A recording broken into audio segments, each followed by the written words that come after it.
Yeah, you can now receive your monies anywhere you are, from Kartong to Koina, with less hassle. Yes! You can receive monies from your family and friends in UK, Europe, USA, Canada, Switzerland, and the rest of the world with our safe, secure, fast, and convenient service that offers you the largest selection of payout locations in the Gambia.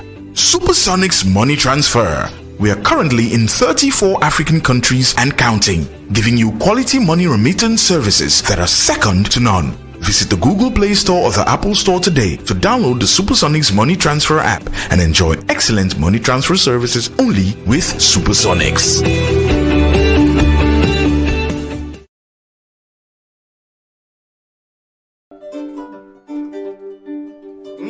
Ngekonta abaraka membe kerim babu wolom akakeno nyameng niko akakeno nyameng nunto adol be nyaadile parce que niamoy ko ado nen ciosano ka hadama dingole signify ite mu jumale ite bota jumale bala wol fanal bota jumale fanal bala ñu na lan dekil sa ada association akekeno nyame num na amé dem babu ko ne dinni ko jibe e ko akalon ko yemem fo xama sa ada association motax Gambian Talent TV ak Ibu ak babu ñu tok ñu ne ñu fak ñu duna sun asun cosaan tuntu alfal kela dimbayali ke kuluno nyaadile ke kulu nyaadile fo butero lo bang fodum e ka dumoro le dila bang fo ka mum felle dila ñum programme le biwo be fene andila kon kene ku neka bo bu ke xam sa asun cosaan fu nga baye ko samma fu nga baye ko nunto alfalu ila sunkurundi wala ke pare nyaadile ila dum fengol fanal be nyaadile ko mum dum fen sifal le fanal dum ñum programme le fanal be witandila nena lan ku wati sa ande an wodan nga fekk fofam tel dindi mankaje ke balka julo city yiro balay ka fo finja julo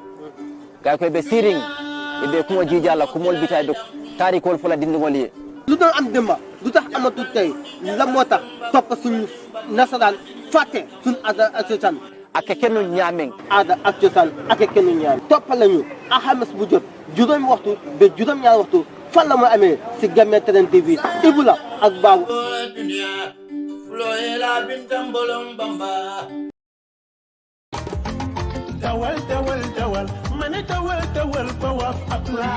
si tawi ko a koɗoɗa hoɗi e toŋe Washington State a heɓali e ɗe jawle iwrayɗe ka laamu jano ma unemployment insurance on sabu koɗu yagal ma ka Washington ton te am fewtodiri e caɗele ɗuɗuɗe fewndo o COVID-19 pandemic dogu joni yaha waɗa apply fi o COVID-19 immigrant relief fund sa waɗi apply tawi noon ɓe jaɓi hiɗa wawi heɓude ko ɓuuri e fanɗude wulure dola ɗum ɗo no wona ñamande kadi a yoɓata hay fus afta information ji maɗi noon no e juuɗe laaɓuɗe min meeɗata sendidude ɗi e laamu ngu ma min jonna ɗi ɓe annduɗa ko ɓen noddirte ay hiɗa wawi wadde apply ma noddamen min wallitoma waɗa apply e fula ma ka pulaar ɗum ɗo noon fuɗɗoto ila september 19 2022 yaha ha ndu lewru potondu ɓe innata november 14 2022 ala no yoɓugol hay fus ko free si a faala noon men walla ma waɗa apply e pulaar hiɗa wawi noddude Washington West African Centre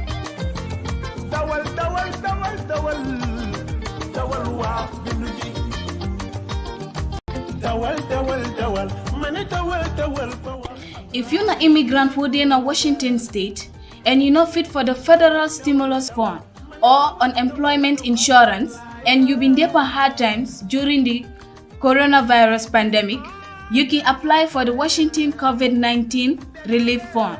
If your application they don't approve them, you can benefit at least $1,000. Not a lento, na give them give and you no go return them back. The information where they give them, they go keep them safe for you. They no go give them ice or then share them with no government. You can apply for yourself or we can help you apply for the Aku language. The application is open from September 19, 2022 to November 14, 2022 and na free. If you want me to help you with the application, you can contact WAWAC right now.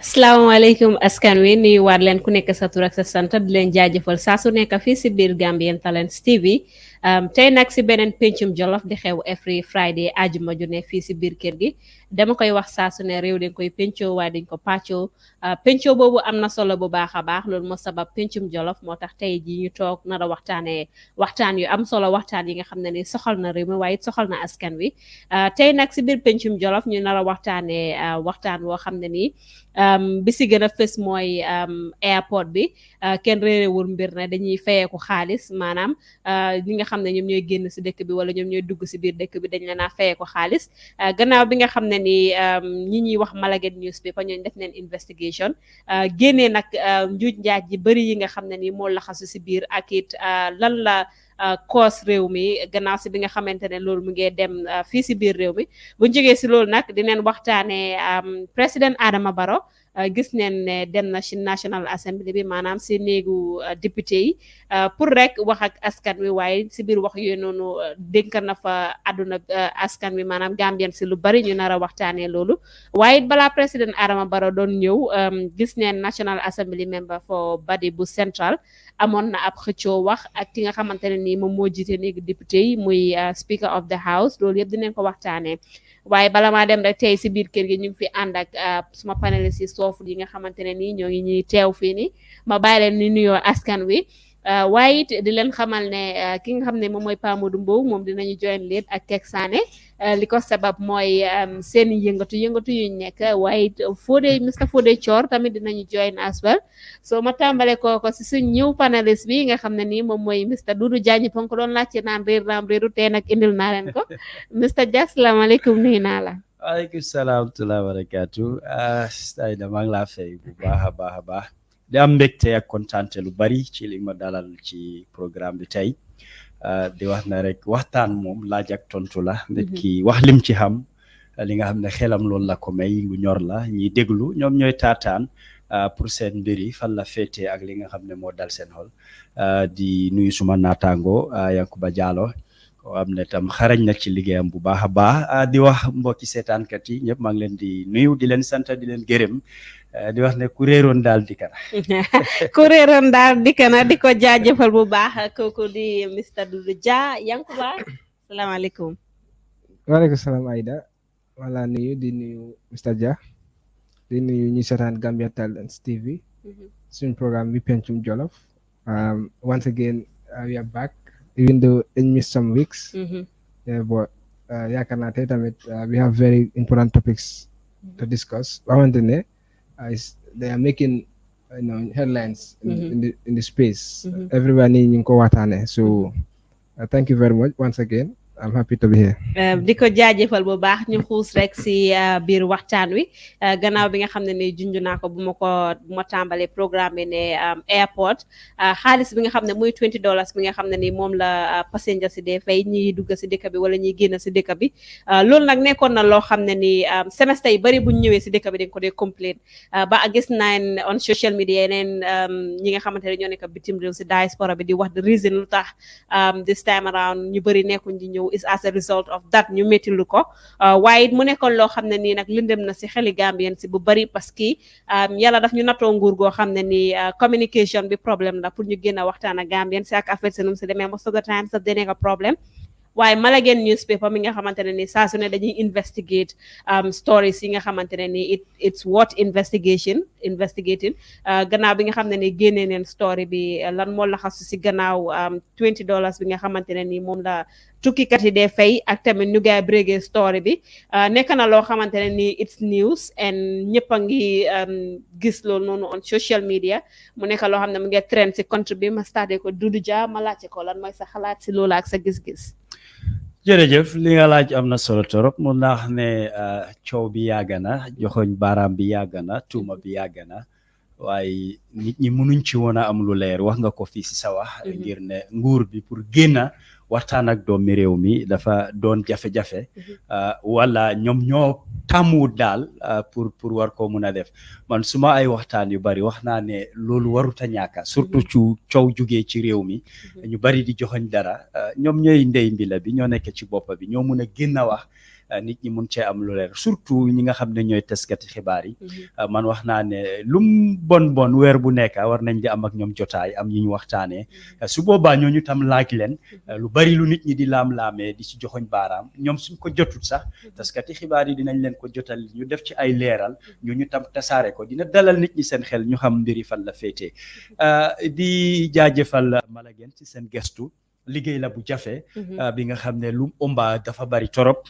dina am ñum du neex parce que am na ñoo xam ne duñ bëgg yu mel noonu am na ñu moo neex ngir dañ bëgg a xam lu xew waaye man maa ngi leen a jaajëfal si seen liggéey parce que xam naa investigative journalist maanaam taskati xibaar boo xam ne dafay gestu di loxati ay mbir yu nga xam ne moo xew ci ay jamono wala li nekk di dox pour mun a xam fan la mbiri féetee dem di laaj ay nit di génne ay firnde yu leer liggéey bu métti la li ma gis ci seen gestu mooy ne Gambia Civil Aviation already mu ngi ci ticket bi ne lu toll ci $37 ticket boo jënda fa mel ni ñoom loolu la ñoo dog lu toll ci naamo ci li nga xam ne ñoom liñ ko tuddee dañ ne sécurité fii waaw ci wàllu sécurité port ñoom tam li ñoo laaj mooy $20 lan mooy jubluwaay bi ñu ne sécurité fii léegi nit ki dafa war a leer civil aviation ñoom seen bos pour lan la ci ban anam la ci sécurité fii sécurité port ñoom seen bos yaakaar naa leer na mooy comme ñi nga xam ne ñooy dugga ci di génn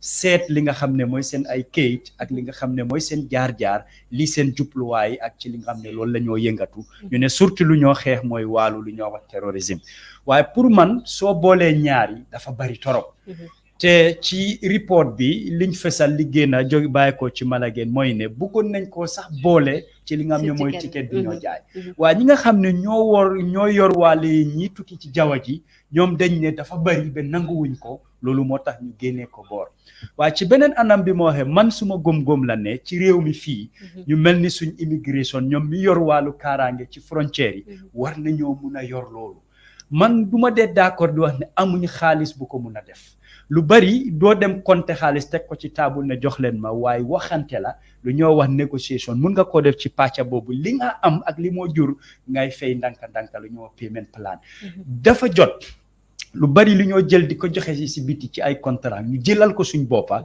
ngir koppar bi mu des fi nañ wax ne sa tey suñ d'accord ne $20 boobu nguur bi lu mu war a laaj la waaye ñu ngi ko séddoo ak ñeneen ci report bi lim fesal mooy ne $10 mooy dem si security report nguur bi am ci $5 civil aviation am $5 ñu ñëw ba ci kanam ne civil aviation sa seen $5 léegi nguur bi jël na ko dafa mel ni nguur bi $10 security report $10 jamono yi foofu la tool léegi soo ko moomaloon sa boppa nag $20 bi ci yow la moo ñëw nga war koo mun a defaat ci biir réew mi mu am yokkute ci airport bi ak yeneen palaat su boobaa dina dal xel nit ñi dinañ ko war a mun a nangu waaye lu tax saa yu nekk rek instead of ñu daaxa mu dem ci kër gi dañoo daaxa mu dem ci alal lu mel ni Semlex ak yeneen contrat man am naa gom-gom bi ne fii mun nañ koo def ngir IT ICT loolu laa jàngale ko te suma liggéey la te am naa gom-gom bi ne mun nañ koo def lana tax ñu am ay ministre yi ne ministry of information war nañ ko mun a liggéey léegi ñëw nañ isi xaajaale ba sampa ministry bu ees ci communication ak digital economy war naa mun a yor bunta yépp loo xam ne koppar bi dafa des fii kon si suma gis-gis bari na coow du ma wax ne waruta am waaye ndax dépôt na ak loi am na lu bari luñ ci gis ne dépôt wut ak loi kon gëm naa ne nguur bi am na lu bari luñ wala leeral ak jàngal ñu naka la amee li ko waral ak ci lan lañ sukkandeku ba mu nekk di dox loolu dafa am solo torop pour ñu waxtaane ko waaye li ma fu ma bëgg a daanele rek mooy ne jur na coow ñu bari mer nañ ci ba ñeneen ñi ne duñ ko fay te duma ko fay bi su buggee continuer rek mun naa jur foofu na kon lii lañ war a muslu ñu gis ne ñu fexe seet naka lañ koo saafara Moos Yankuba lan mooy sa jàngat si loolu jërëjëf first thing Gambia fii dëkki dalasi la lu tax ñu ngi laajte dollar that's the first question secondly tamit anything nit lu mooy fay rek luwaa bi moo ko war a tegu soo gisee ni ñu ngi fay license si bitiki waaw sorry Yankuba Mr Fodé Thior mu ngi si line bi Mr Fodé Thior ñu ngi laa dalal Yankuba nga àggali ok wane soo gisee bitiki driver si even nit ñi sax di dem ID card di fay di uti ID card yëpp luwaa bi moo ko teg fii lañ fa teg kon su fekkee yaa ngi travel te Gambia government dañ gis ne dañu bëgg a indi tax kon dañu war a indi luwaa bu koy joxe ne yes bii da nga war a fay tax te luwaa boobu noonu gëstu bi dafa wone ne luwaa boobu amut so agreement bi si office of the president lañ ko waxtaane te kañ la office of the president nekk place yi waxtaane kay business ay contract kon président bi dafa am liggéey bu ëpp loolu am na ay departments yu war a def yooyu procurement tamit ndax follow nañ rules si procurement te dafa leer ne loolu follow ñu ko te $20 boobu noonu la mooy rational bi te impact bi is obvious ne dafa impact tourism very well ma wala clear example ñu ne président si speech am mu ne lii how do you say di xaalis bu dee jógee ko biti ñëw fii 777 mooy $777 million mooy 40% of the GDP mooy xaalis bu dee jógee si biti loolu la dee contribute si économie mooy 40% tourisme kese mu ngi contribute 12%. So dafa mel ni xaalis bu dee jógee ko si biti ñëw fii moom moo ëppa tourisme moo ëpp agriculture moo ëppa yële 40%. kon dafa jël how many percent si 60 bi la all the other sectors la ñoo séddoo kon su fekkee président bi bëgg na tourisme bi gën a yokku because dañ tourisme su nekkoon second dafa nekk third tam boobu agriculture moo nekkoon di backbone of economy waaye nekkaat backbone because dena kon naka la ñoo yan stratégie la government di indi gis ne tourisme tamit jógee ko na 12% bii ni mu dem si kanam fii bii ni bu ñoo fay ni boobu is an obstacle because nit ñi some people even suñ ko amee ñoom they want justice they want loo xamante ne dafa ànd ak loi because nit ñi balaa ñuy ñëw fii ñu bëri investors then they read loi si Gambia even suñ ko read sax they take legal advice ñu xam loi Gambia lu mu teral what taxes do you pay su fekkee da nga bëgg a establish sa business waaye lii doo ko gis benn loi mu ngi ko binda kon lii robbery la ànd naa story bi is robbery is a scheme boo xamante ne is killing tourism is killing the economy te is causing hardship si nit ñi kon bëgguñ façon how to say deal si this is a big clear deal c'est-à-dire lu moo explain tamit fii xaalis Gambia nañ everything rek yu ñu ngi importing labor doolu baaxut always especially these things that Gambians si mun nañ koo def importing labor on everything you have to sign contract agreements you pay everything yaa ngi génne xaalis te xaalis $1 sa war a génne that should be the direction of the government the collection la ak loolu why do you need a company from outside te man dama gom te ànd naa mi Sadia mooy ne Gambians am nañ expertise am nañ technical know-how to handle this this is not something that yoo xamante ne Gambians amuñ ko kon office of the president first they should stop engaging themselves see business or deals or contracts they should be clear of it président bi moom na def liggéeyam bi na bàyyi departments yi mu bàyyi agencies yi mu bàyyi ministries yi ñu def yooyu understand so next this type of things tamit dafa war a dem si national assembly then nit ñi xam te Gambia fii président Barrow dafa sign access to information te campagne mu ngi ko wax everywhere te access to information dafa wone one thing mooy proactive disclosure of information nit ñi yàgg nañ jooy di nga Gambia dañ leen bàyyi lu bëri bi mu gën a mu nekk problème den ñu react government is always reactionary nit ñi yàgg nañ wax about lii nekku teel a start nit ñi depuis 2019 nit ñi ko joytu kon président bi dafa war a waxtaan ak nit ñi wax ni lii ak lii la government bi ñu wax ñu ko waaye ñoom they wait for problems then they react te lii is just a beginning people like me su fekkee man maa ngi dem is either I cancel my flight I take a legal action against them or what wala dama fay xaalis boobu noonu because jaru ko it's robbery te it's a robbery la waxante ne it's a daylight robbery which is not necessary in a democratic state which is not necessary to travelers te the moment you cause discomfort to travelers sa tourism bi daf lay dem si back the people will be passing this they monitor no you see Gambia government tamit some time ago dañ am agreement ak World Bank to invest in digital economy ana xaalis boobu dañ ko war a use te président mu ngi ko wax always they want to move into mooy e-system boo xamante mooy internet system everything with internet system kañ la ana xaalis bi kon façon yi dañ ko war a génne si système bi nañ toppa loi bi lu mu wax loi Gambia tax bu nekka loi bi moo ko dee provide amul tax booy fay boo xam ne loi di ko provide kon lii sàcca la comme nu mu ko waxee mu nekk loo xam ne ni Gambien si doomi Gambien si rafetlu wuñ ko Mr Fodé Thior mu ngi si line bi ñu dugal ko moom it mu nuyuwante askan bi wax ñu xalaatam ak gis-gisam si li nga xam ne ni moom mooy lëmbee Gambia fi mu toll nii Mr Fodé Thior ñu ngi lay dalal. Okay, assalamualaikum warahmatullahi taala wabarakatuh. Alhamdulillah. Di gërëm suñu borom di leen sant yéen mi nekk foofu di jël waxtu bi rek di nuyu askan bi ñuy déglu ak yéen mi nekk si programme bi di la nuyu yow Aida di nuyu suma doom bi waaye foog naa ñaari nit lañ fi am tey ñaari pol ndax su fekkee ne ñaari pol la ñam nga Dudu Dia tamit suma rakk la waaye suma doom la so waaye bentee rek di leen nuyu di leen sargal bu baax a baax di kontaan si seen analysis yi ngeen balal ma nag because maa ngi jógee liggéey kaay rek war a am tuuti rest waaye bentee ma ne xaaral ma dugg si rek because it's a promise kon maa ngi leen a nuyu di leen gërëm di leen sant di apologize for coming late yes nu ma soobee si programme bi rek dinaa repeat I will repeat what the others have just said waaye dafa am lu nga xam ne loolu foog ñu gaaral ko let's make it very clear su ko defee ñuy déglu ñu am an idea of where we're coming from let's make it very clear amul benn nguur boo xam ne dina mun a survive without taxation. Mr. Chor, yeah. Mr. Chor, ñu ngi am some technical difficulties. Dinañ la indiwaat si kanam tuuti. Ñu ngi am some technical issues so suñ technician bi mu ngi try pour fix loolu noonu. Ba tey rek fii si biir kër gi di Pencum Jollof saa su nekk nii la ñuy def ñëw waxtaanee li nga xamante ne nii moom mooy fes si biir réew mi tayit loolu moo soxal askan wi Mr Dia still si airport security fii bii nii lan mooy sa suggestion lan nga foog ne moo war a nekk solution bi.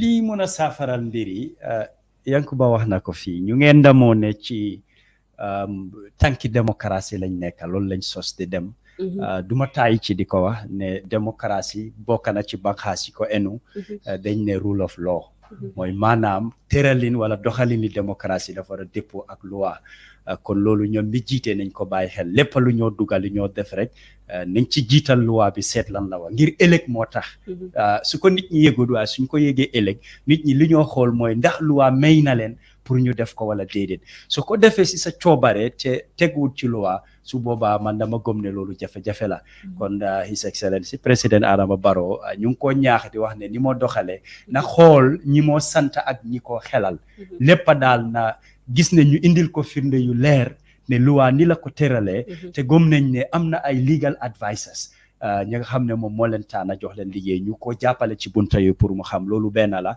ñaareel bi nañ di génn di leeralal nit ñi li am li tax mu am ak naka la moo amee loolu dafa am solo lu ñu wax information dissemination dafa manqué ngir noppi ne pat dafa merloo nit ñi te nit ki ñu bari suñ meree rek duñ demati ak seen xel dañoo commencé di demee ak xol loolu daf dee mun a isi jafe-jafe yu bari kon buñ di noba xibaar nañ ko génnee su jaarut yoon ñu defar nit ñi li ñoo laajte su leerul ñu leeral ko lii bokka na ci luy mun a yóbbu léew te bokka na ci loo xam ne mandarga luy fesal wàllu démocratie ñetteel bi mooy nañ bàyyi di jël suñ contrat di ko joxe ci biti luñ munal suñ boppa nañ ko defal suñ boppa ngir Gambia sovereign state la dëkk la bu moom boppam waaye lu tax lu xew rek ñu jël jox ñeneen ci biti bokka na ci lu ko waral mooy li ñoo wax kickbacks dinaa lobby ba nga am nangam waaye suma wàlla dina ñëw loolu lañ fi war a éliminer te gëm naa ne lii gaaw a génnee loolu mooy di anti corruption bill bi nga xam ne ñu ngi ko yóbbu ci pencum ndawi réew mi pour def ko luwaat man gëm naa ne fekk loolu jàllut mu taxaw ñu bari liñ nekkee ci ay njuuj njaaj duñ ko bàyyi te mu ngi tardé réew mi mu ngi yàq deri nguur bi mu ngi yàq deri président yëg nga ko yëguloo ko waaye nit ñi dañ gis ne doole bu bari dañ ko jël jox la ko yow ngir yow lañ sànnil karta ñeneenteel bi mooy lépp lu ñoo jël ci nit ñi nañ ko delloowaat ci nit ñi li ñoo jël ci airport bi tey su dee luñ moomal suñ boppa la di ko fa delloowaat comme tey misaal man ma jaar fa tukki am na li ma fa gis ma ñib si ñëw fekk fa yokkute du ma mer li nga ma laaj sax mun naa laa jox li ko ëppa nekkut ne nit ñi dañ bañ a fay xaalis bi am na ñoo xam ne du bañ a fay de am nañ ko te li ñoo fay wàññiwu leen dara waaye lan moo ko waral ak ci lan la moo dem su dee sa nguur bi daf ko jël ci wàllu mbéy mi la ko duggee leeralal ko nit ñi ne dajale lañ nangam ci li ñoo jël ci airport bi mu ngi nii def nañ ko ci mbéy bi lii la jur su dee si wér-gu-yaram bi wax ko nit ñi su dee ci wàllu jàngu la wax ko nit ñi su boobaa duñ ci mer su dee sax si waaru kaaraange misaal soo ne li ñoo dog ci airport bi $20 boobu jënd nañ ci 50 pick-up jox nañ ko sécurité bi pour ñuy patrol pour kaaraange réew mi kenn du ci mer wala mu bañ moo tax ma ne li nga jël ci nit ñi delloowaat ko ci nit ñi ñu gis ci seen boppa yëg ko airport bi man gëm naa ne lu bari lañ fara mun a defar ventilation bi sax ba tey nit ñi ñu ngi koo jooy da ngaa dem mu tànga bi nga xam ne nga nekk ci di ñaxa man dama gëm ne loolu warul li ñoo dog noonu suñ ko jëloon jënd ay AC def ko fa ñu woon nit ñi ne xaalis bi ñoo jël ci yéen mu ngi nii lii lañ ci def ci wàllum turo la ci wàllum yoon ak lu bari lu fa war a mun a nekka ñeneenteel boobu su doon mu ngay am nit ñi tam seen coow dina wàññeeku torop juróomeel bi fi maa wax mooy réew dañ ko war di pencoo duñ ko pàccoo pencoo réew nag bul bañ ku la laaj bul bañ kuy gestu bul bañ ku la joxañ baaraam bokk na tam ci lu ëmba démocratie dañ dee wax ne freedom of speech benn la si waaye accountability ak transparency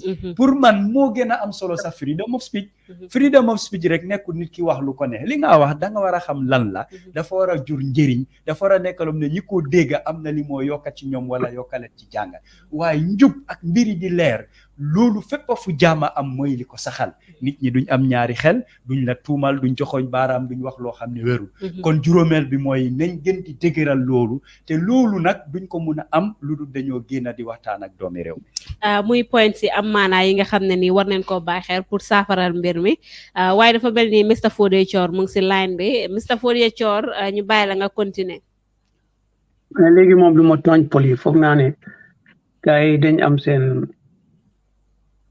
yëf yi ñoo def su ko defee du ma mun a dugg si anyway di gën a rafetal lu gaay wax rek ñoom dudu and li ñu wax dafa am solo trop so du ma dem on that side because ñoom wax nañ ko ba pare waaye the impact bi nga xam ne loolu la dis airport security tax bu mu am the effect it has on the government and on the economy dafa am solo tamit pour ñu seet ko okay because maa ngi gis this article where they said the government lost about $274 million. $274 million. Yeah, exactly. That is what they account. But as far as I'm concerned, I think it will be more than that. So taking a guy, they have tabulated it properly. Because Solen Kosete, the Gambia, like somebody said, depend highly on tourism for its foreign exchange. And as a result of this airport tax, a lot of people are diverting holidays to go to other places. Because Soko City, just take it like me, Palamanyo, more agenda ticket for £300. More down to the Gambia, more pay £20. £20, Bubunonu. It's added to my cost of the holiday. It's £20. We never rek them pay £20 no. While so many vitamin mafia at been £20. So that's another £40. So if I get a new man charge a night £20, at least I have to go and struggle to get another £40 to substitute more on a face. So a lot of people will divert their holidays to go to another place. The Gambia Linfenyo Usi. It's like a Najmolen Fezi, a little bit of culture, and also because the country is peaceful, it's stable, peaceful. So then I guess you can get those things in other places. You can get it in the Caribbean. You can get it in Spain. You can get it in Italy. So they angle tell them Italy is cheaper than come to the Gambia. So they already additional £20 or £40 on top of that. Are you encouraging people to come for holidays in the Gambia? So send marketing is going to have an impact on the marketing. The other point is Gisona, to operators they put it on. They're not coming this season. Among many reasons, one of the reasons is this airport tax. So say then it will be a decline in the tourists that are coming into the country. Loolu dafa am impact on the tourist sector. Therefore, affect all the stakeholders, from the hoteliers, those working in the hotel, the taxi drivers, craft market, and all other sectors. The so-called say that during the tourist season, the tourist industry is able to employ more than 40,000 Gambians, even though it is a temporal employment. So government, they are not helping themselves in that way. The lesser the tourists coming in, the lesser the employment in that sector. So therefore, affect government. So it's not only that. On top of that, the mood and the way and manner that they are collecting this tax. Sometimes they laugh at us.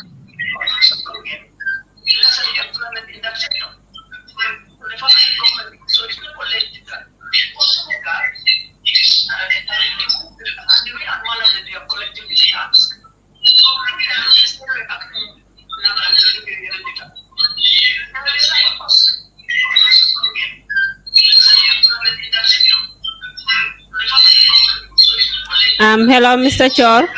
Yeah, it's echoing too much. I think I have to give you. Hello, Mr. Chor. Hello, young Madega. Hello, Mr. Chor. Mangla Dega. Hello, Mr. Chor. Mangla Dega. It's rather unfortunate. It's mungeri echo. Difficulty put yeah, so I would stand down and then any other yard stream or any other device boy deglo sa bob xam nga ñoo balal ga cancel bob deglo ñu yena. Yeah, I think I have to leave. Yeah, thank you. Sorry about this. I think yeah, thank you. And gis neen story bi tamit Malagen lu gaay def, I know it must be a very difficult one, more especially when it comes to investigation comme nu ko Doudou Dia waxe initially. Ta mention nga ci sa biir wax concerning the information bill, but still journalists yi ñu ngi am that difficulty to have access to information. Government bi they are still finding it difficult to communicate to the public. Yow lan mooy sa solution, nan nga foog ne mooy nekk solution bi? Wa solution bi mun suñu loi constitution bi so demee si constitution bi am na beneen part bu ñëw waa directive state policies mooy policy suñu waxee policy mooy ministers si ñoo responsible pour defal policies or government, let me say the executive, ñoom ñooy defal policies. So su ñoo defal policies am nañ guiding tool mooy the directive state policies. So demee section 215 si constitution bi mooy economic objectives of the country.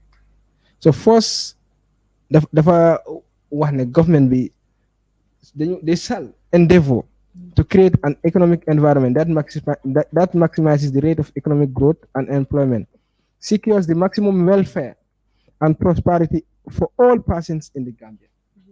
Kon any policy bu ñu defar rek dafa war a nekk loo xamante ne dafa maximize economic growth te dafa war a njëriñ every person ku nekk Gambia fii. So ñoom su ñoo waxee démocratie ñu ne recognizing that the most secure democracy is one that assures basic needs of life for its people. Mu ne the state shall endeavor, this is very important, mu ne the state shall endeavor to establish an efficient, dynamic and self-reliant economy whose underlying principles shall include mu joxe yooyu. Kon man fu ma ñor si directive state policy mooy everything the government bu ñu defar rek su mooy create hardship for the people nguur bi def ko war a tegee boor. Loolu mooy affaire loolu def rek loo xamante dafay créer nit ñi issues da nga koy tegee boor. Kon looy indi mooy luy amplify economic growth mooy buy how to say boost trade, buy boost tourism, buy luy indi yokkute in all sectors. Waaye Gambia fii li ñu ndamoo mooy tourism sometimes xam nga suñu ministre bi moom always dafa amee bool buy su mooy dem si biti daf day saraxtu rek di ñaan nit ñi nañ ñëw fii moom loolu lan moo nekk fii luy attract tourist. Man lu ma gis te lu ma xam ak suma waxtaan ak ñeneen sax lu ma lay gis si yeneen reports yi da ngay gis Gambia repeat tourist la ñoo am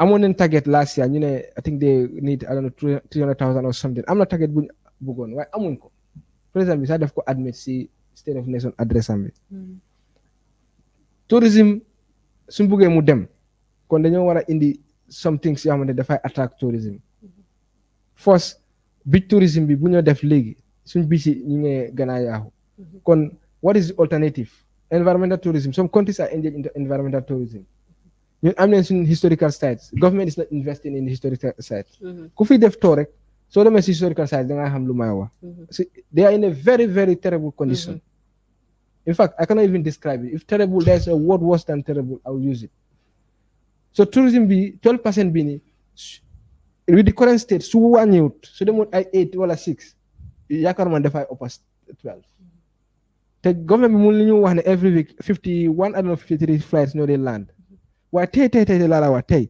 I got information there are no flights were not landing in the Gambia today some told me that there's a strike but people are investigating but as far as up till 2 o'clock flights were not landing in the Gambian airport what is the issue we are following ñu ko monitor ndànk you know we don't want to divulge into that but lu may wax rek mooy ne every policy government bu mooy defar every agreement bu mooy duga mooy contract wala leneen boo xamante ne is going to have impact on the people they should look at the benefit bu ñoo cost ak hardship why hardship if it outweighs the benefit then you keep it aside like this fee they are paying the $20 bu ñoo face airport bi the hardship bu mooy create ak embarrassment maybe someone read about Gambian laws the taxes that yow boo war a fay fi te bii doo ko gis fenn su dul maybe news report sometimes nekku si luwa Gambia yow nga read ko nga xam ne yes yow lii te yow yaa loo nga how to say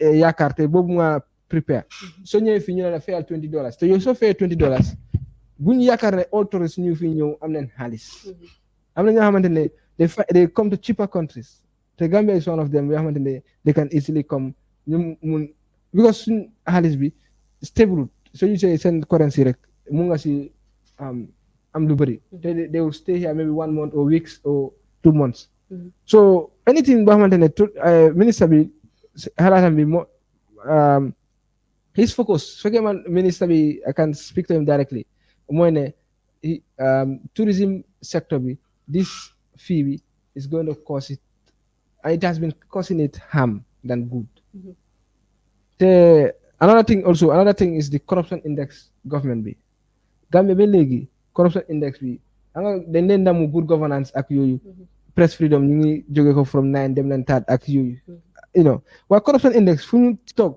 dañ dee gën a wàcca duñ fa lay jóge ko duñ dee demee nii si kaw si suuf lañ dee wàcca Gambia corruption index duñ dee dem si kaw si suuf rek kon su bëggee génn si yooyu rule of law moo war a am loi bi lu mu teral any tax buñ bëgg a indi nañ ko yóbbu ñu waxtaane ko ñu def ko loi then su fekkee nekk na loi kay everyone is obliged to respect laws responsibility duties and responsibility of every citizen mu si constitution bi one of them is respect law and order kon su nekkee loi kenn du bañ ne yes lii waruñ ko fay waaye nag naka lañ ko fayee su fekkee state house moo toog rek decide agreement loolu ana state house ñoo moom Gambia ku nekk is a sovereign person kon lu ñoo def rek dafa war a ànd ak loi te président bi ak nit ñaam yi ak ministre si sax they cannot come up with anything tax like that without going through how to say procedure so nañ xoolaat suñu directive state policy bu baax xam nga directive state policy mooy guide la policy booy defar rek even we have political objective of the country we have the social objective we have the economic objective ak yële ak even integration yëpp mu fa xam nga ñu ngi wax about reconciliation ak yooyu yëpp ñu ngi si constitution bi dafa am ancêtres yu bëri waaye nag lii is not enforceable mooy issue bi waaye nag it's a guide te guide ku defar ñu defar constitution bi binduñ ko foofu rek to have it like that te I encourage every Gambian to go and read it section 211 ba si kaw ba around 219 mooy directive state policies mu laa wax everything as to what policies the government can come up with. di ko jaajëfal bu baax dafa mel ni Mr Thior mu ngi waat si line bi Mr Thior ñu bàyyi la nga continuer ñu ngi doon am jafe-jafe pour déggante yow. Una bi moom topic bi moom bëggut pour ma contribute waaye bentee rek. waaye fi mu toll nii mu ngi clair ñu ngi laa dégga. All right, jërëjëf. It was definitely recurring. Man ko doon dégg daf doon echo trop. Like I said, foog naa definitely Dudu ak kii nuñ ko they've given this topic justice. Lima add rek is just to buttress on what they say. Because nguur boo gis rek every government depend on taxation. Why so tax ni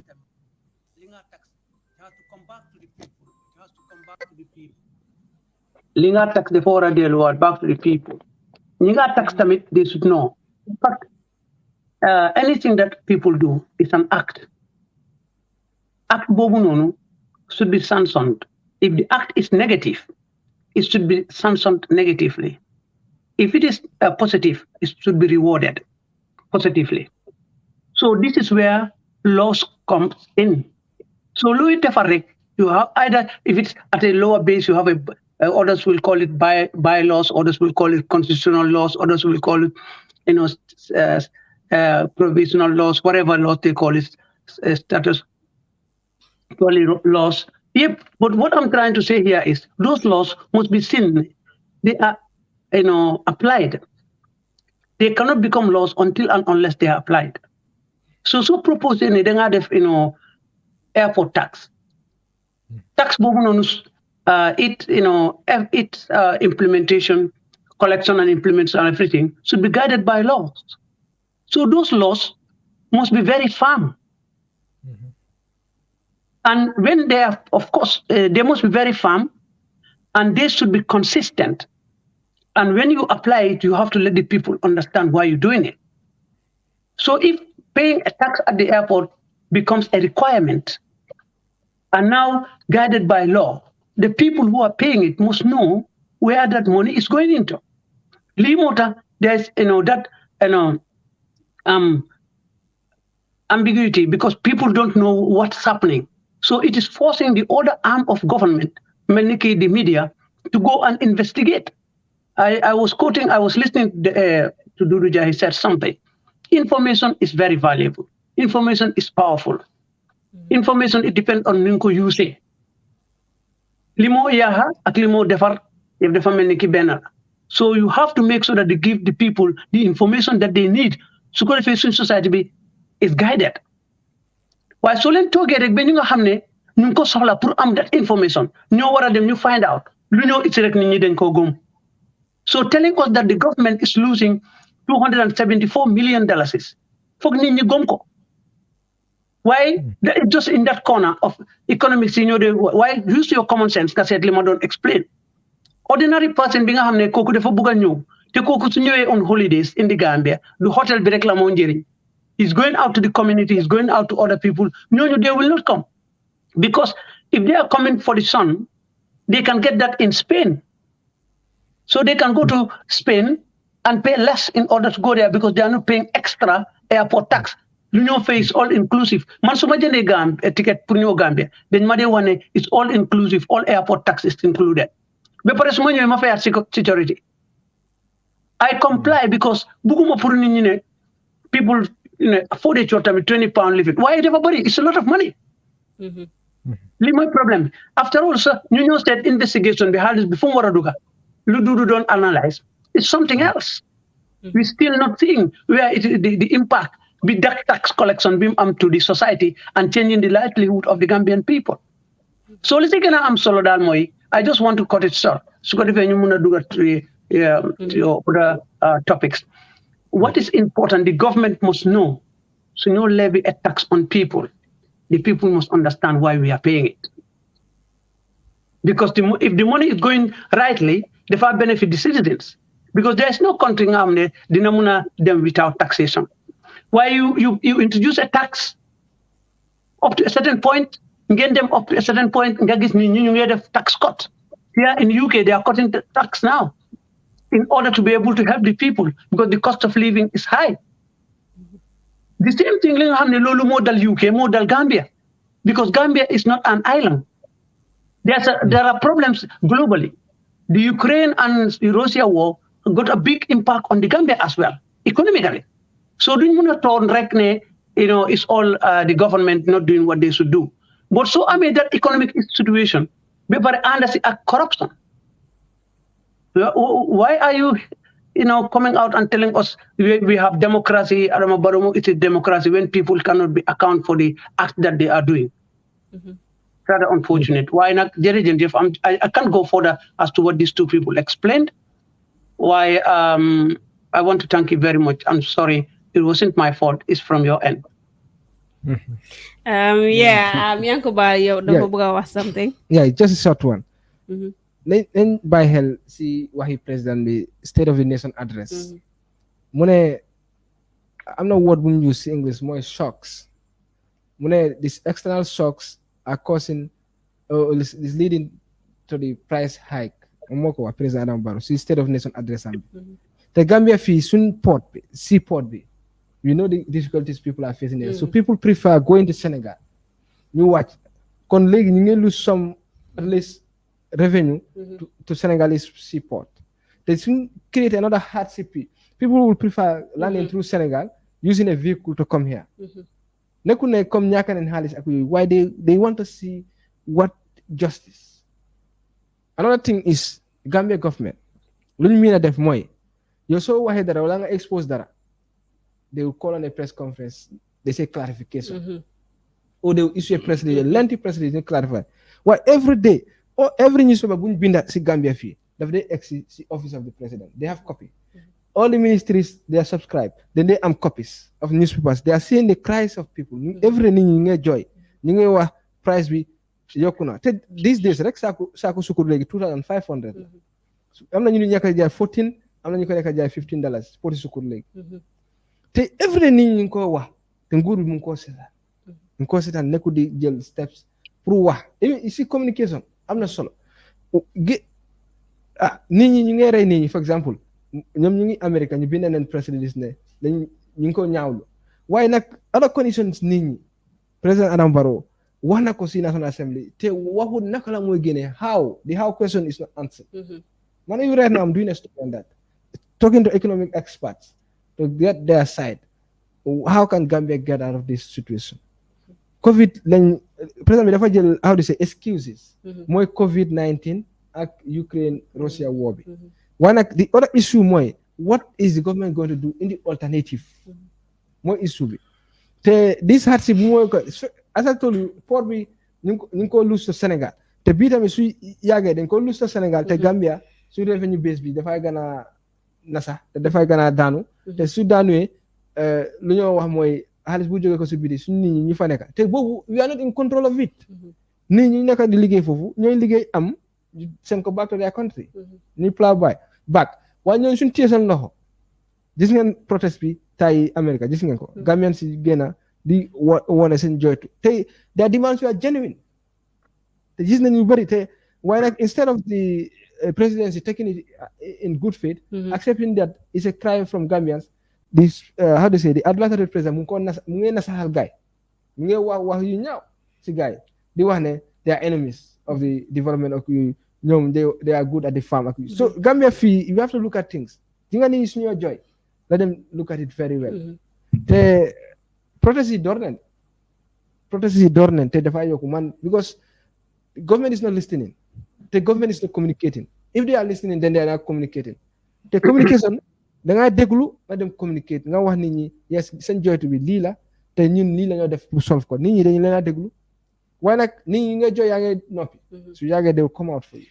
Su yàggee they will come out for you ñuy jaajëfal Yankuba si loolu bu baax a baax li mu wax mu nekk li nga xam ne ni am na solo bu baax parce que soo ko seetee ba seet Gambia ñu ngi ñàkk business wala jëflante yu bari di li nga xam ne ni mu ngi dem foofu sa Sénégal ñu war koo bàyyi xel bu baax a baax ndaxte nit ñi ñoom kenn moomul leen soo defee ni doxut ak gaay rek ñu try the other way round waaye ba tey it fii si biir Pencum Jollof ñu move to the next topic gannaaw si bi nga xam ne ni président mi muy njiiti réew mi dem na jàkkaarloo National Assembly members si waxtaan ak li nga xamante ne ni moom mooy Gambian si waaye li mu wax bari na waaye liñ si waxtaanee tey mooy bor yi nga xamante ne nii lu jara waxtaanee la parce que saa su nekk man den ma koy wax ne dëkk bi bor yu mu amee dafa bari président bi moom si làmmiñi boppam daal di ko wax bor yi nga xam ne nii loolu la Gambia amee ak nu mu toll ak fan la jógee ñu jógee outside external ak yi nga xam ne nii within la mu nekk loo xam ne nii jar naa waxtaanee bu baax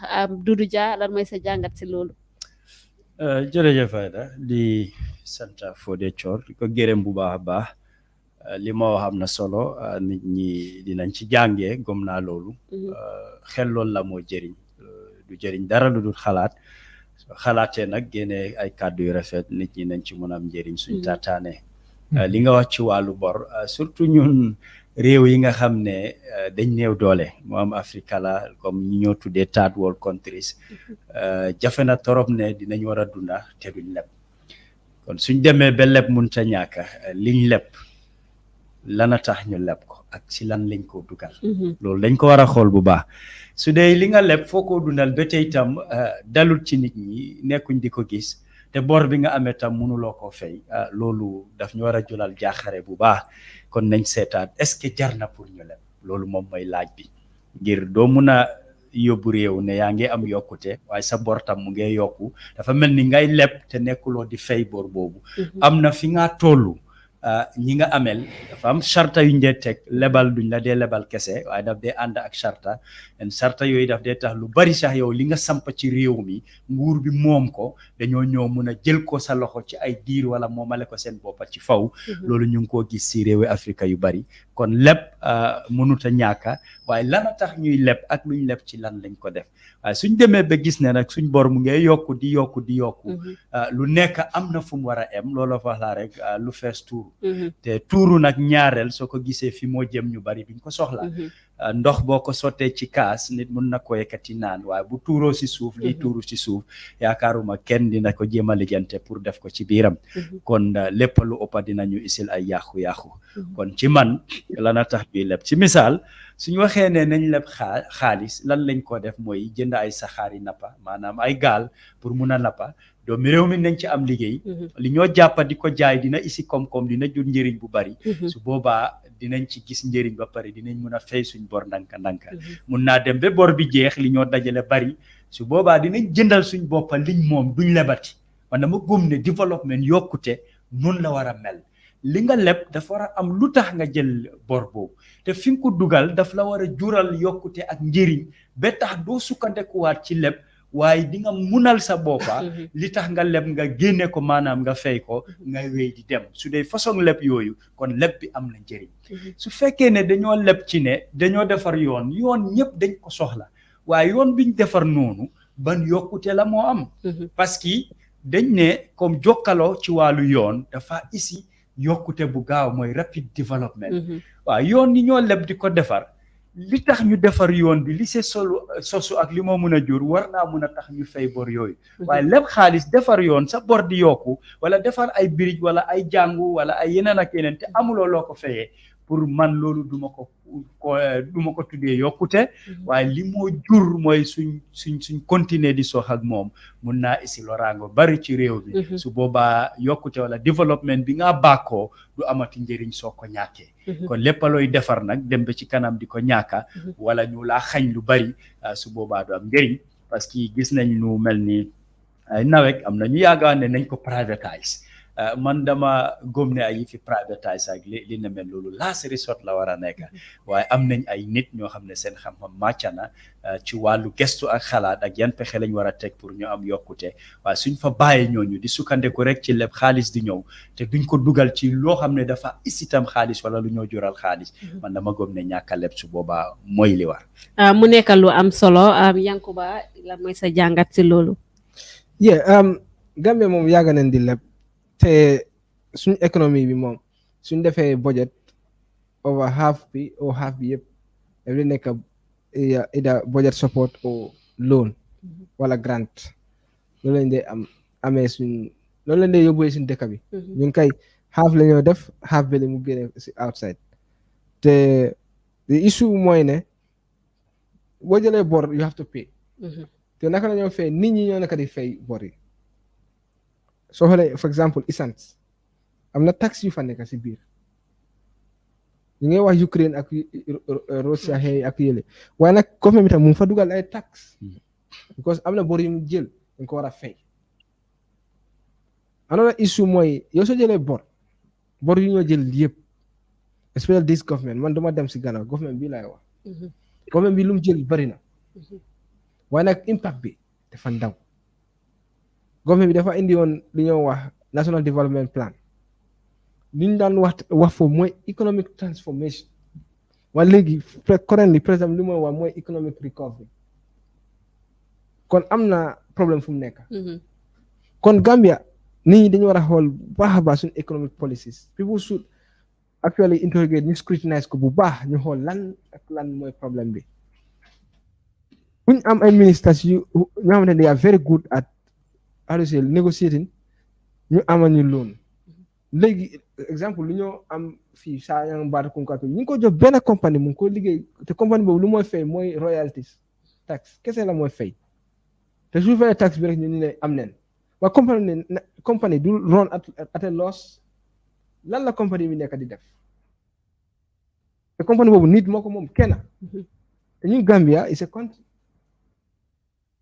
te another issue mooy for example suñ fishing industry bi wala secteur boo xamante ne Gambia suñu waxee Gambia mooy géej bi mooy river Gambia te Gambian si yu fa am capacity mu ne engage into large scale fishing su fekkee am na bariwut man xaw ma ko sax dañ am seen small boats dem jàpp te government mu ngay joxe license always te ñooñu ngay fay lu ñoo fay fii mooy tax te in fact lu ñoo fay fii sax is clear in their agreement for example the EU deal xaalis bu ñoo fay dafa clear 500 I think 30 or 50 million euros kon Gambia ana suñu xaalis bu ñoo jël ni anam very very good at securing loans waaye nag impact bi soo xoolee Gambia fi nga dee gis ñu defar yoon bi suñ ko defaree this year next year ñu maintenance ko Gambia fii la all the 2 years later ñu maintenance ko waaye man nag 1 year laa ko dee gisee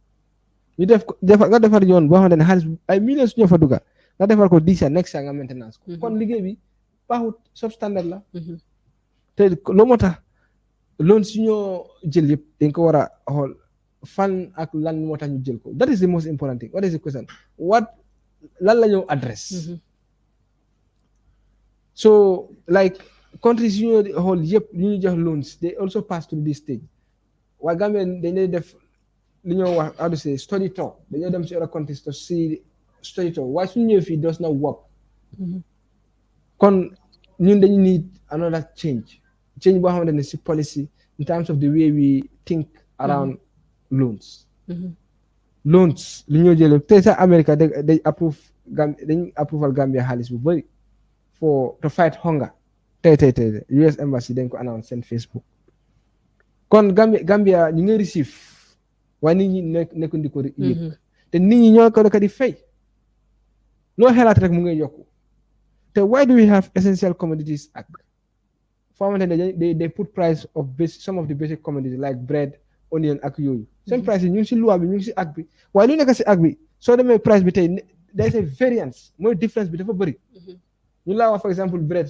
exemple la jël su fekkee si act bi ñu ne la $5 dañ ko fekk $15 loolu moo fa nekk saaku malo mu fa la mooy price bi in West Coast la mooy price bi in North Bank Essential Commodities Act mu ngi ko clearly define waaye nag ana xaalis boobu te maa noo waxtaan ak kenn sax xamante ne saaku la waaye I find waxtaanam bi somehow sensible mu ne Gambian si waroon nañ bàyyi foofu sax Mambouré Ndiaye moom loolu la doon wax ma ne ko ne lu tax mu ne Mambouré bu mu nekkoon foofu moom dafay jël fii dugal fii di jël at least things were somehow better waaye léegi nii Gambie bi mu ngi gën a dellu gannaaw mooy ministre bi mu ngi ko ŋàññi ma ne ko ne ñoom ñaar yëpp benn leen mu ne ma non duñ benn so but you can see people are thinking people are starting to think now te nit ñi fu mu started di think rek dañoo start di ubbi seen bët yi xam la mooy xew te they listen to radio they listen to info people are interested in information now people are starting to ask questions why are people in this hardship why te yokk tax because président bi dafa jox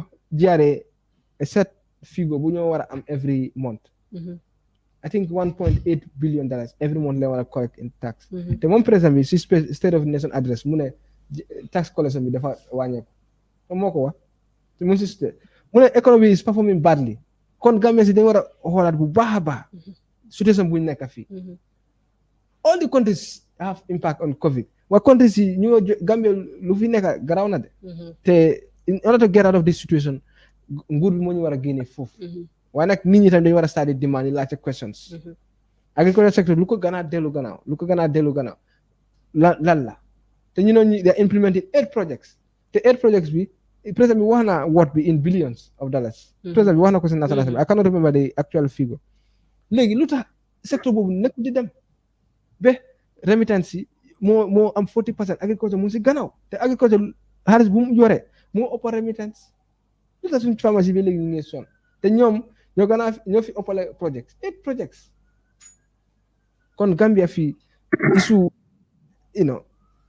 is ñun dañoo receive rek receive bi dañu war a wàññi ñu liggéey suñu economic base bi ñu gën koo liggéey si agriculture fisheries education te gis ngeen suñu education resources te xaalis bu fi dugal si education tamit bari na kon Gambians should start asking questions man I think people should start asking questions lu tax lii di xew why loo fi gis rek there's a reason for it let people start asking questions ana xaalis bu ñoo am fan la mooy dem te Gambia fii su xaalis fu duggee rek dañ ko dee announce Gambia receive this amount waaye nag at the end of the day you never hear te audit report si ñu ngi expose a lot of things waaye at the end of the day after expose Gambians si dañoo wax 1 week 2 weeks mu dee waaw audit reports yi ni ñoo expose they are very significant pour nit ñi bàyyi xel nguur bi su jëlu si interest nit ñi nañ jël interest ne ñun ñoo ko moom because independent body la te nit ñi leen fa nekkal kon xaalis bu ñoo receive yëpp te national assembly nañ bàyyi di lu ñëw rek ñu approve ko nañ ask questions Gambia National Assembly loo moo tax di National Assembly bi they have a big problem because ñoom li ñoo toppa sax léegi nii maybe somehow not related to the loan issue, but National Assembly, they should be united. What we see is a big division. Dinen ñëw foofu noonu hence assembly sessions yaa ngi dem dinen waxtaan time ñoo xala jaamu ñu jox Mr Fodé Chor this opportunity moom mu wax ñu lan mooy xalaatam ak gis-gisam si li nga xam ne ni président Barrow loolu la fisal Mr Chor. Okay, I just want to definitely limit my comments on the topic otherwise we go out in geography because we have a whole lot of things to talk about. As far as we're talking about the state opening of the National Assembly, I'm on a program I abbreviated, that is SONA, and if you want to say that, I think that is SONA. In all of SONA, I think that's what the president should address. Chono Gambia neka at this moment. When he went to the National Assembly, unfortunately, that is not the case. The requirement for the president was to give at least once every year, come out and address the National Assembly. The issues we want to address for who? To center around the present day happening, things that are affecting the people, their livelihood. Then if he outlined those things, what plans his government to remedy those situations that we found ourselves in. And then the next topic that he should be giving us is to tell us within this 1 year, BIM addressed the National Assembly up to the following month, 1 year, lan la ñoo def to change the livelihood of people. Unfortunately, my biggest disappointment is instead of addressing SONA, which is Sona Bunekasi, he was trying to, praise his government, what they have achieved. And this is definitely when he has already gone out of what he was supposed to give us. Limota, he spent a long time reading. And I feel very sorry for Adama Barrow. I always ask myself, either ñu ko dee bindal o ñu jël pour ñu jàppale ko xamuñ seen liggéey o xam nañ seen liggéey dañ ko sabotage moom o moom luñ ko advice ne ku di ko def dafa def li ko ne And this is very unfortunate because askan bi ñoo jël seen doole bi seen am bi everything ñu dénk ko nga sànni ko karta mooy suñ président sànni loo ko karta mooy suñ président doole boobu la jël joxaat ko ñeneen pour ñu mun koo dimbale pour réew mi dem. But you can agree with me ne the security subsector is an issue ba tey man keneen ak keneen su nekkee seen kër ñu ngi xalaat ndax nit dinañu attaque fii nii. What solution does the government of Adama Barrow put in place to remedy that? We are seeing the cost of living is going up. What solution did Adama Barrow's government put in place to remedy that? We have seen for the first time in the history of the Gambia, 75% of those who sat to the grade 12 exams failed. How are you going to remedy that? Education, I'm talking about education. I have my reason why I called say it 3 times. This is where we should learn to change attitude and behavior. We would also have thought Adama Barrow will address the Gambians. Ñu gis Gambia as Gambia buñ ko gis ne is Barrow Kunda. Te loolu si askan bi la war a dem. Askan bi tamit dañ war a change seen attitude towards the nation, towards work, towards everything. Thereby lu ñu wax the impact boo xam ne dafa am a very serious impact on our life is corruption. That definitely need attitudinal and behavioral change. Te loolu doo mën a change the attitude of the people and their behavior when you thought they land and they are doing something and you don't reprimand them. So Adama Barrow for the state opening, ñun ñëpp xam nañ ne dañ soona. Why he didn't come with any solution to that challenge. That is my conclusion for his address. Because definitely Adama was talking about what he has done since he was president of the 2016 coalition president. Lim fi defoon yoon yum defar school yum bill and all whatnot. And then when you come to see those things at the state opening of the National Assembly, we would want accurate and right information from the president. The president told us they built 3,000 classrooms. I don't dispute that those are built, but he should stay in collaboration with the stakeholders, ñu nga xam ne suñ partners lañ in development, MRC Holland. But he didn't build it. It didn't come from taxpayers' money. Te moom amut xaalis boobu noonu pour mu build 3,000. So that is politics of deception. Lii la ñoo wooyee in the Gambia. He cannot turn around and tell us he has renovated 1,000 teachers' quarters. When we have the teachers are saying, where is it? Because President bi li mu wax rek is official. Du ne Adama Barrow moo ko wax. Su waxee kaddu rek is official. Gambian si ñoo ko wax. This is why people are asking questions, because he has not come out telling us the problem and find solution to those problems. So the state opening of the National Assembly, for me, I thought it but I don't think he has met the desire or I don't think he has given. Let's come to the borrowing. Like I said, it has to happen. The Gambia is very small, and if we have to depend on taxation, the low line will depend in order to, move. We have to look at it holistically. Suñ seetee lu ñoo collect as tax, ñu seet lu ñoo laajte nguur gi pour ñu jox ñu defaral ñu. What we're collecting is not enough. So obviously they have to turn back and borrow them from the people. Lu ñoo borrow tamit, it's the citizens ñoo ko moom ak xaalis bi nga xam ne ñoo nekk si biir dëkk bi ñu ngi ko denc either through treasury bill or they're taking something from the reserve and so on. They are taking it from the people. It's to come back to the people. The fact of the matter is does not come to the people, or they don't prioritize li nga xam ne loolu lañ bëgg a defar def ñu sonn. You know why? Because Adama Barrow's government is so paranoid. And because of the paranoia, it is leading them to insecurity. When we talk about insecurity, it engulfs everything. You cannot say because a government that was here 20 years, link with the FIO, then go within 5 years, and you don't prioritize it. We have heard about the Hakalang Road. We have heard about other roads.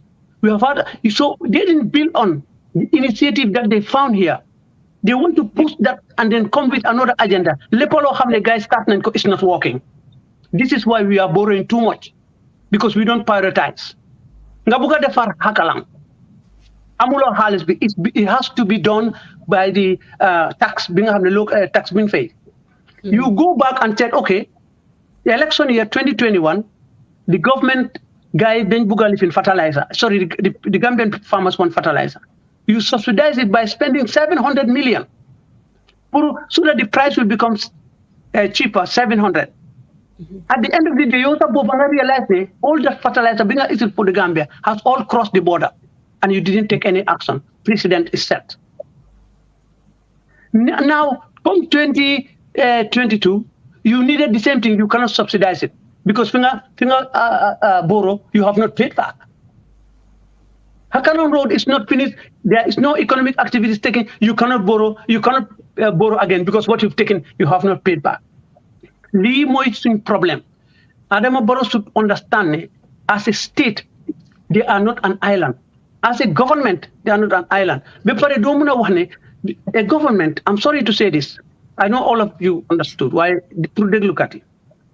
There is a very thin line between a government and the political ruling party. There is a vast difference also with the policies and programs that the government should implement, and you expect the ruling political party to implement it. So Adama Barrow is caught between two worlds. NPP are saying that with the people, their alliance, and then the state is saying that. So we are caught. Mandema Pogone, there was going to be a big improvement because Nimagise Mutana cabinet, it was based on technocrat. Why in the KO? Nyoni Jola I pull. Honestly, because what we see now is serious. So we need to help Adama Barrow. Gambians, how do we help Adama Barrow? We ourselves have to start changing our attitude. Drivers, definitely a 2 days sit down strike. Their demands, you look at it. Maybe you talk about the price of the petrol is sensible. But they were talking about roadblocks and stuff like that. Today, people are arrested with a lot of drugs. Sibir moto. I flat screen TV. Taxi drivers in your lane, they transport from one point to another. Why can't you call a police officer and say, "Money, gisna nyari hale nyuma luwa sede." While in jail, goma de nyoko mom. They verify to begin nyoko mom.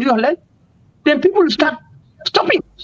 Well, it is the very Gambians who help those people do those things, and it has an impact on our economy. Maneka a minister, mabuga yobu suma yai maka, yobu suma jabar maka, yobu suma rakit suma jabar maka. Where am I going to get the money from? I have to look at myself. So Adama Barrow, yes, he has faulted as his president in address of the opening of this National Assembly because Chonobuneka can outline it, Lulu.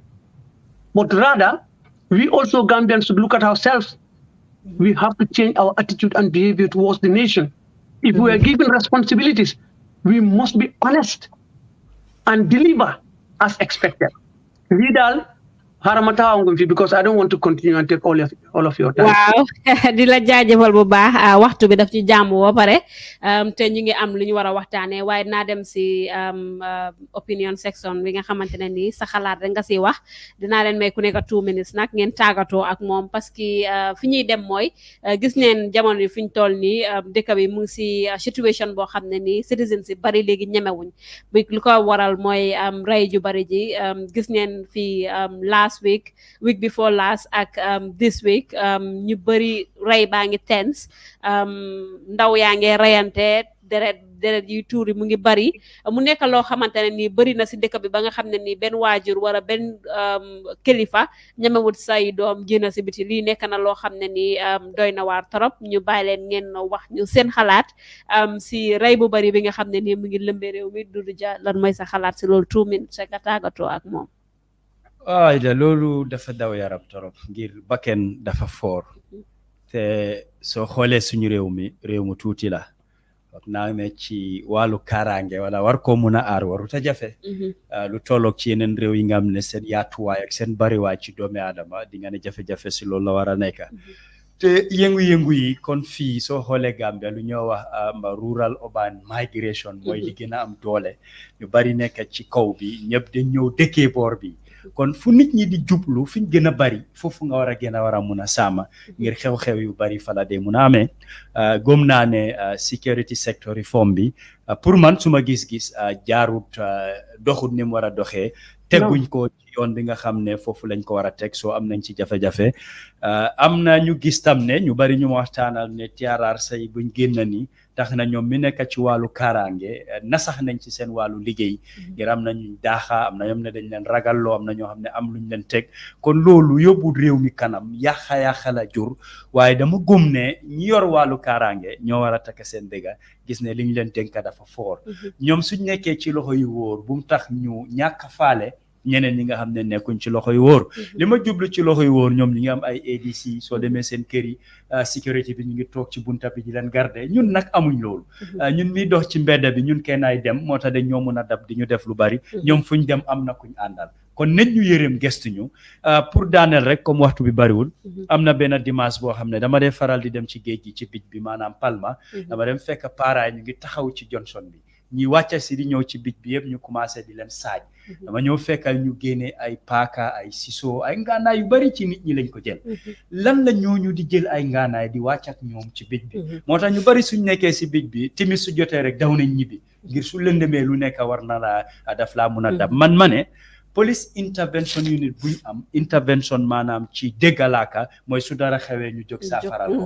ma ne nañ saxal li nga xam ne mooy prevention unit nañ fexe bu mu am bala waa ngela ñu xaar ba mu am ba pare ñu doog ñu ko jox waaye nañ aar nit ñi ci xeex ko ne bu mu am moo gën su amee ba pare ñu jóg di def ay jéego man gëm naa ne loolu mooy mun a saafaraan mbiri sécurité bi ñu génnaat ci intervention ñu saxal li nga xam ne mooy prévention jaajëf bu baax Yankuba first thing mooy nañ xaalis buy dem si office of the first lady nañ ko jël dugal ko sécurité office of the first lady amalu Gambia njëriñ dara te bu nguur bi ñëwee gis nañ ne am robbery yokku na du rek am robbery dafa yokku di attaque bureau de change di attaque border communities te former minister of interior Yankuba Sonko ak police IG ñëwoon nañ si National Assembly bi gars yi am foofu committee session ñoom ñu ne they don't have mobility police gars yi waxoon ne number of police station bu ñu am waaye they don't have mobility xaalis bu dem si office of the first lady nañ jël xaalis boobu ñu invest ko security sector reform bi nañ ko génne si lip service mu nekk issue boo xam ne dafay dañ ko realize that is very important because Gambian si dañ am anywhere you have two things rek du leen dox so fu mu nekk nii rek government also should be trying to think about how to take out this economic Gambia fii naka lañ koy defee mooy Gambia security nañ leen empower ñu invest si gars yi bu baax a baax suñu invest si gars yi in terms of mobility in terms of other facilities need honorable Mama Kandeh si recent press conference mu ne moom su nekkee président he can do the Gambia as a police state moom la wax so I don't know what he is thinking about waaye nag xam naa ne security tamit we need more security personnel we need them te another thing is also economic opportunities di nga nit ñi bari yu def yooyu attacks yi ak yooyu they don't have it I'm not justifying their things waaye nit bu nekk rek you have your own problem mentality dof yi tamit bari nañ si dëkk bi da ngay dox si nii si mata bi nga gis nit dox rek mu door a pam soo toonee nga waxaa moom mu saaga la te xam nga ne kii nit yi problème dañ koy romba kon government ak foofu dañ si war a xool bu baax a baax waaye nag investment in the security mooy key to peaceful ak lasting solution xaalis bu office of the vice president waruñoo am $1 sax mu waruñ ko am xaalis bi yëpp first lady bi jabari président la na am si néeg bi mu nekk jabari président xaalis bu fay dugga yëpp man su fekkee président bi mun na waa déglu ak yeneen ministre yi xaalis boobu dañ ko war a jël lépp ñu dugga ko si police ak army ak immigration ak drug squad yëpp ñu mun a am security. jaajëf Mr. Fodé Thior. In 2018, I wrote a speech and sent it to the APRC at that time. I outline and I have evidence. From 2017 to 2018, 19 armed robberies. They have not caught a single person. I'm talking about 2017, 2018. That is when the government came. 21 murder cases, no one was arrested. This is when the government of the day, led by Adama Barrow, was calling of security reform. Security reform is not changing the personality.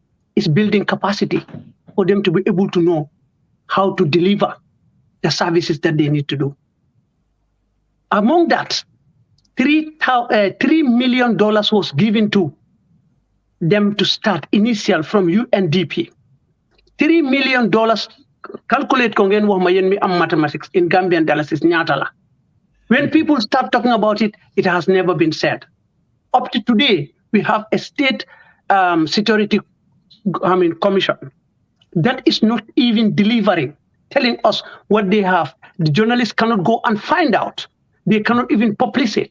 What is the national state policy? Security policy. We don't know it.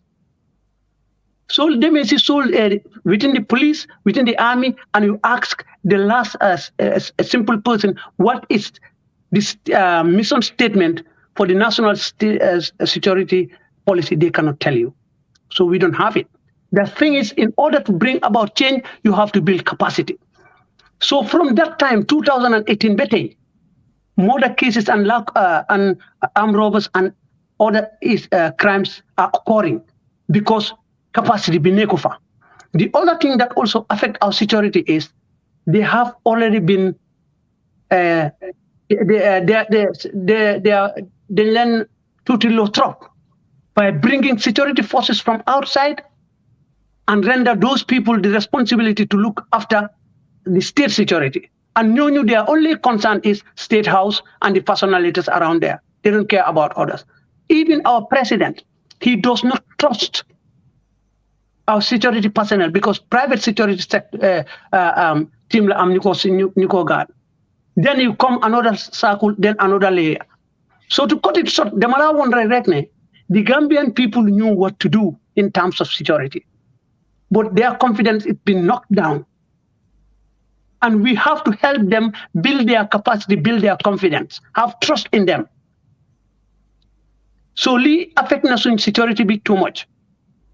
The other point is, Dudu has made a very interesting intervention. Police intervention unit. When do you intervene? When it happens. Why don't you have a police a section that will now come up and sensitize the people, work with the community, organize workshops, go to these youth groups within the Red Cross, tell them what is the role of the police, community policing, go out to football teams, go out to the beach, even the people they call bouncers, go out to the ghettos, sit down with them, raise their awareness on the importance of security, and then make laws that everybody will follow. In this country, in England, if you have a knife, you have to explain. If you are not the doctor, why do you have to have a knife on you? Why you go to Gambia, everyone is carrying a knife. Even for you let's live in mango, dijay. Before you have that, you have to have a license for it. We have to start changing. But if the government themselves, then total loss in security, they're going to fold their arms. I'm telling you, it's completely different. There should be that collaboration with the sister security forces in the Gambia. While legally, there is more animosity between them. The security, the drug squad there, the NIA there, and so on. And so I think because I want to take leave at this point, Ida. Because I have to be honest with you. I've finished work. I want to thank you very much, my brother.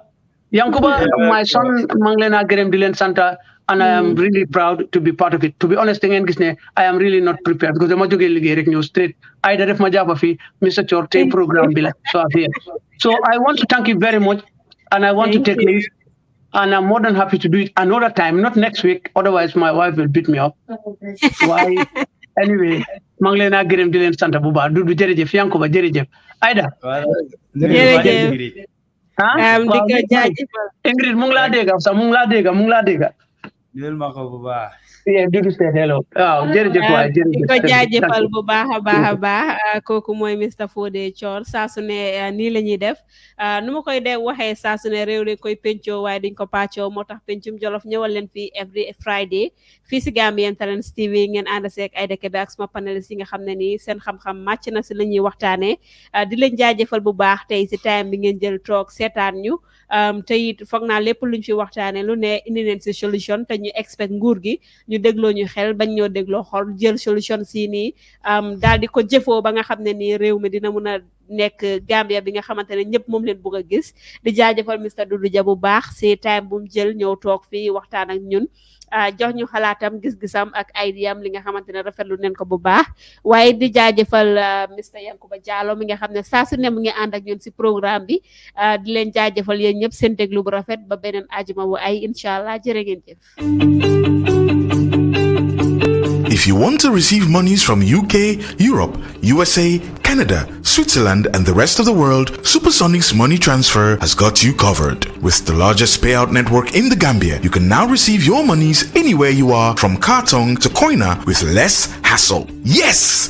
You can receive monies from your family and friends in UK, Europe, USA, Canada, Switzerland, and the rest of the world with our safe, secure, fast, and convenient service that offers you the largest selection of payout locations in the Gambia. SuperSonics Money Transfer. We are currently in 34 African countries and counting, giving you quality money remittance services that are second to none. Visit the Google Play Store or the Apple Store today to download the SuperSonics Money Transfer app and enjoy excellent money transfer services only with SuperSonics.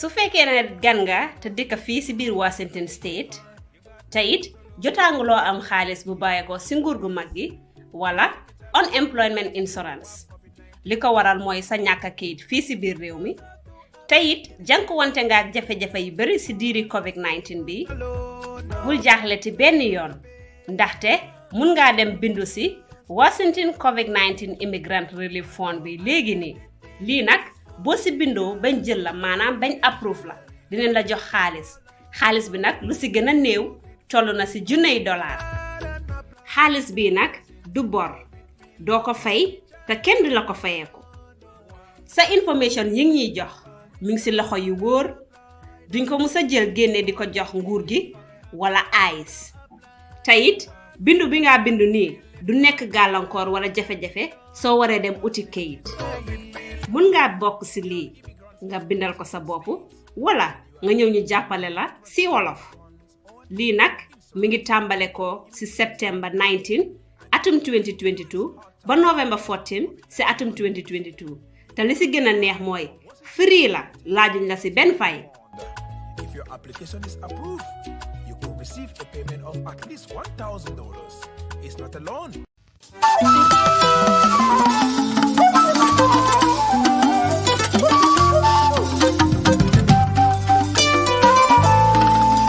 Gambian Talents Promotion. Jaliba Manding. Corona muna mutonya ledi.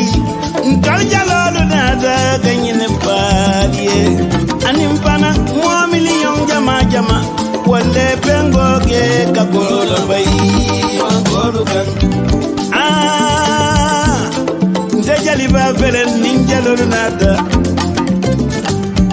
Ninjalalu nada ganyene senenda. Jali nene suso Mandinka. Fankanta manjawuya. Se fankanta yesi nyolu kanta. Ninna fa fomu fankanto leti. Alungata. Def ngaw wala. Ngi doomu Adama vaccine nañ. Corona lu am la. Fagaro gen fajo ajalel ñu dem vaccine. Moy li ñuy Lena Jola.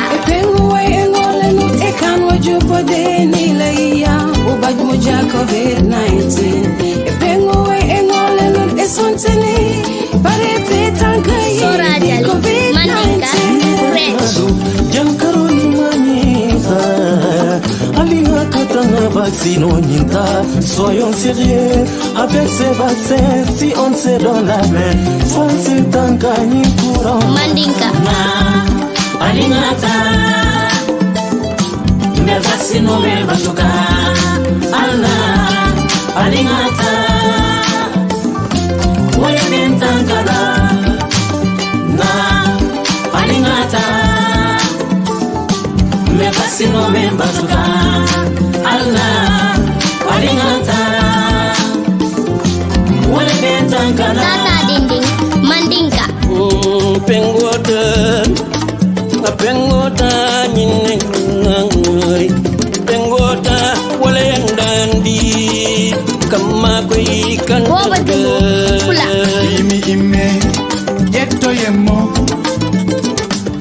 leki kingarija nagor kuma debo ime joni kundandai Jakos Manjago Konora ninja lady yang kabu kobula kutopu yaka jeji bingua yaka purpu kabu buru Alu Badara Wolof kuni anga warugal jiliye jarul tobi khar vaccine ama jogal jeli ko wow ara sunure Sambu Susu Mandinka Ani vaccinota ni mo be matantul mankana alinganji jambe ata ule ben tagala Pambu Wolof vaccination bi ñëw na ci suñu réew ñun jëli ko war nañu ku ko jëlul doo am visa ngir dugg ci benn réew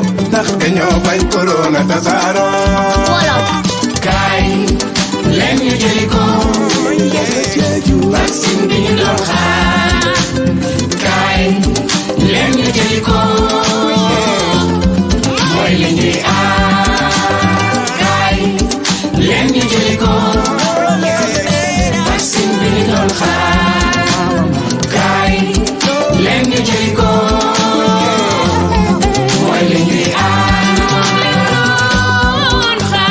Papa Wolof moo ñuy aare waaw ko caaxaante doy caaxaan Singate Sarahule Usuna wuto Kobe pengo haga kinye Usuna pengo ona pengo Ye jangaro la way seren karni de Barhama Wolof vaccine bi du gaañe te vaccine bi du lor kenn am na ñu ne dafay wàññi nit ñi waaye du dëgg de garab bi du lor Ami Sose Wolof askan wi génn leen